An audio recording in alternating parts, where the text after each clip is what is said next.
Hi, how are you, Tiffany? I'm good. Thank you for the invitation. Of course, of course. Thank you for joining me. I know you celebrated 5 years of Sugar Cookie Books on August 23rd, so congrats. Thank you. What was kind of running through your mind on launch day 5 years ago when you published your first book? So, 5 years ago, when I published my first book, which was Andrew Learns About Actors, nothing because I didn't do a launch. I was just published a book and I just told a couple of my family members, like, oh, look what I did. And that was it. I didn't think too much about it. Mhm. But, 5 years later, it's different. Like, I do think about it. And so I do prepare launches, if you will. You just launched your newest book on the anniversary as well. Yes, I did. It's Andrew Learns About Architects. It's the 26th book in Sugar Cookie Books collection, but the seventh Andrew career book for kids. I know when I was growing up, if you guys ever heard me talk, when I was growing up, I was told I was going to be a lawyer, and I'm fine with that. And I did become a lawyer, but I did not know what a lawyer did, didn't really understand what it means to be a lawyer, didn't meet my first lawyer until I was in 11th grade. And so to be able to not only tell a kid or instill in a kid like you're going to be a lawyer, for example, but to also show them a book such as Andrew Learns About Lawyers, what that could entail, the alternative, the things you can do with your degree if you decide not to practice and things like that, the different specialties that being a lawyer is, because all I knew about was criminal lawyers, but there's way more different types of lawyers than criminal lawyers. I'm doing my part. And so when doing these career books, I do a lot of research on the different professions because other than a lawyer, I don't know what people do. And I become so inspired myself learning about how different jobs just help the world go round. Like they make our lives so much easier or better. And so that's what I learned about Andrew Learns About Architects. And I hope others who grab it are inspired, educated, and like, wow, okay, the house we're sitting in wasn't by mistake. Like it was literally by design. Of course. And what do you hope children, especially Black children, take away when they see characters look like them pursuing all kinds of careers? If they can see it, they can be it. You could be anything you want to be. That's the tagline for all of the books that they always end on. You can be anything you want to be because it's the truth. So trying to inspire their futures, educate them about their futures. The people you see every day, Andrew Learns About Teachers. The people you see every day, like your teachers outside of your parents, like that is a career and you can aspire to be it and do some good in the world. So just that if you can see it, you can be it. The images or the people that's included in the Andrew books, they are diverse characters. So there's women, there's men, and there's Black women, Black men, and other races as well. But I really wanted to emphasize that putting that image out there that, look, here's a Black female biologist, for example, and it's not didactic. It's just an image of a person on the page who's a biologist, demonstrating what it looks like to be a biologist. That's amazing. Was there a personal moment, maybe with your children or even yourself growing up, that inspired you or made you passionate about filling this representation gap? No, well, initially when I started back in 2020, I was just doing, I don't want to just say just doing something, but I was literally just doing something, checking something off my bucket list. It's 2020, so it's kind of quiet as far as what are we doing? We're shifting, but we're also, or at least me, very stressed because the social issues are going on. And so it was like a creative outlet at that time, but I didn't realize how it was really helping me to deal with that time period. And so when I put out Andrew Learns About Actors, I just was putting something out. Andrew is the name of my son, and the image of him, I mean, the image of the Andrew character is the likeness of my son. So I was not trying to make a grand stand or anything. I was just, this is my son named Andrew, and this is what he looks like. We're Black people, so he's a Black boy. It was like nothing about it to me. But it wasn't until I put out Andrew Learns About Teachers in 2021 and I started seeing that there was a gap and a need for diverse books or books featuring Black children and especially Black boys that I was like, oh, okay, well, I can do something about that. And so it became intentional after 2020, April 2021, that, my Andrew books, of course, are going to always have my son and his likeness, but any book I put out, I'm going to make sure that it represents Black children and particularly Black boys who are often unseen, especially when it comes to literacy and literature. My family and I, we love sugar cookies. We love sugar cookies. I actually, right before this interview, I made them from Oh, that's scratch cute. and Thank you. fresh. I when I started researching your company, I said, I need sugar cookies now. I had the taste for sugar cookies. I was wondering, actually, why the name Sugar Cookie Bix? So I always try to make it as concise as possible. So I'm sitting here. It's August 2020 or sometime in 2020. I've written Andrew Learns About Actors. I'm getting ready to publish it. And I learned that some self-published authors have publishing imprints. And so I'm like, what is that? And I asked my husband, like, do you think I need that? And he's like, yeah. And I'm like, why? I just got one book. And he's like, oh, you're going to have more than one book. And I'm like, I don't know about all that. So anyway, I started thinking about it, and he was saying something about something. He had once bought me, or maybe I bought myself, the trademark for dummies. And so I was just looking through that book, trying to figure out, like, oh, how can you trademark a company name? Because there's different elements. Remember, I'm a lawyer, so Mhm. so there's different elements. So I'm just looking through the elements of what you need to accomplish the trademark, which I am a registered trademark company. And I started thinking about cookies.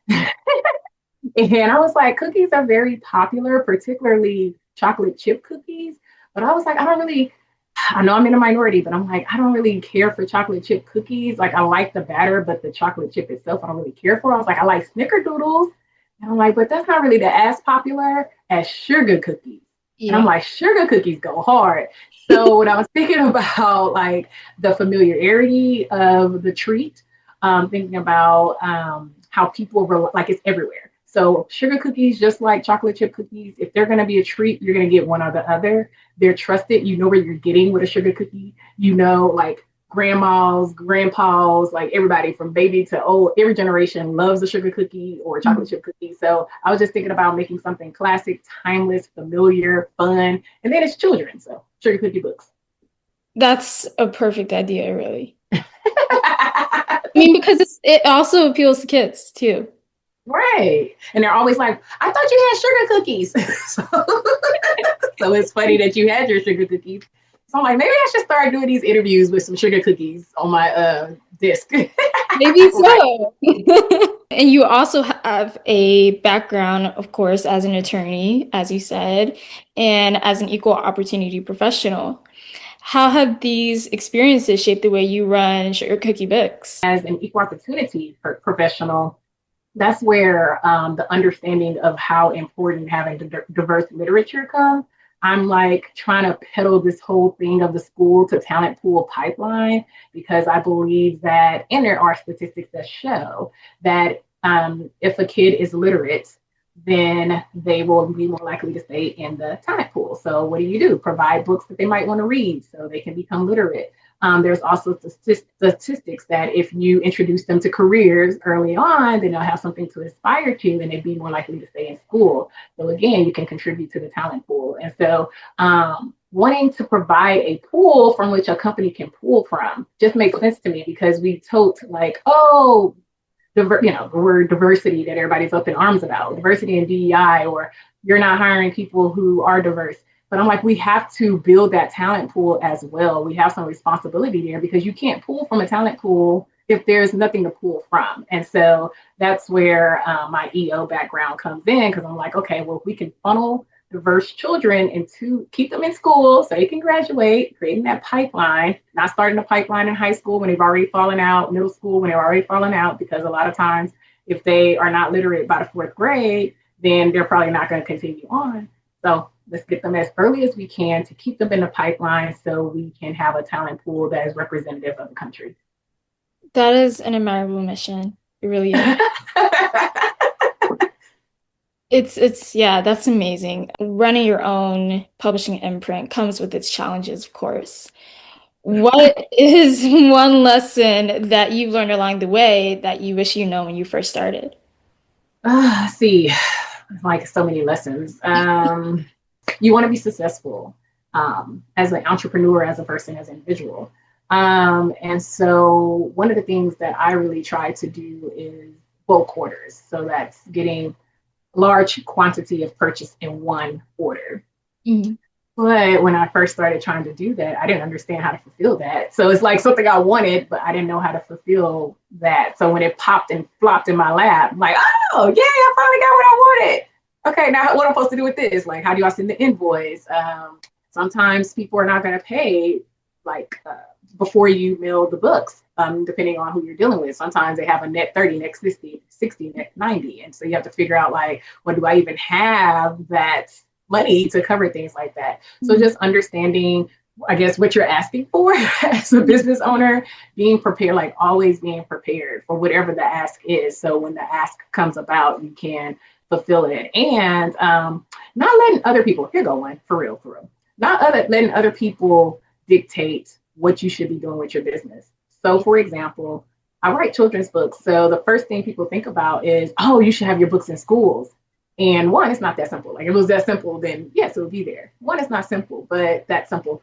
But two, those are one of the institutions that have like a net 60, net 90 type situation. So if I get a district order, that is amazing, but it's so large, it will cost so much upfront that yeah. So I mean, I wouldn't block it, but it's just that there's certain things, and you might feel like as a business owner, oh well, that person is getting top new release, so therefore they're better than me, or that person is going to get their books in library, so therefore they're better than me, or that person is going to get their books in bookstores, so therefore that's what I should be doing. And it's like, no, figure out what you're actually trying to accomplish, and it may look different. I don't care for being in bookstores in the sense that if a bookseller buys my book and put it in their store, that's great. But what we run into as independent authors is that our books sometimes, but sometimes not, they're not the Random House, they're not the Penguin. So they're not just being sought after by booksellers. And so if you're an independent author and you say, hey, you carry my book in the store, they charge you for that, right? And so I'm like, when you think about it business wise, I'm like, that's just not for me. Mhm. But that doesn't mean that someone else can't do it. But I just know like people like, oh, I gotta get in bookstores, I gotta get in bookstores. And I'm like, that's not my jush, because one of the costs, but two of the competition. You're sitting around a whole bunch of books. so yeah. So forge your own path and be prepared for whatever you're asking for. And as you celebrate this 5-year milestone, what do you think is next for Sugar Cookie Books? Yeah, so of course I'm still writing. Mhm. So for Sugar Cookie Books, I've always said, once I figured out that I was going to be writing for probably forever, that I wanted the Andrew Learns About Career Book series. If I didn't write anything else with Sugar Cookie Books, I want to continue building that collection. I want it to be the Britannica of career books for kids. So I want to cover so many professions that whatever profession you could think of, you know, you can go to Andrew and learns Mhm. about and be like, oh, she's going to talk about this and I know it's going to be good and da da da. Mhm. So that's what I'm hoping to see in the future. That right now we're at 7, but we'll have 28, 32, whatever. I have one more question. Yeah. Is there anything else that you would like to add? I mean, I can do PSAs and soapbox all the time, but I do, just that we need a lot of support. I've been doing this for 5 years. I've had relative success. I think I'm successful by how I define success. I really like what I'm doing, and I do see the value in what I'm doing, and other people do too. So just word of mouth support, leaving positive reviews. The reviews that I ask for go to Amazon. So if you ever purchase one of my books, or you're scrolling to Amazon, or you download it as an ebook, like just make sure you leave a positive 4 or 5 star review, and rating and review. Tell other people about our books. Put it on teacher. If you're a teacher, you can put it on your wish list. I've had my books on Amazon wish list before for teachers, and on all of my platforms. It's sugarcookiebooks.com. I do also have a tiffanyobeng.com.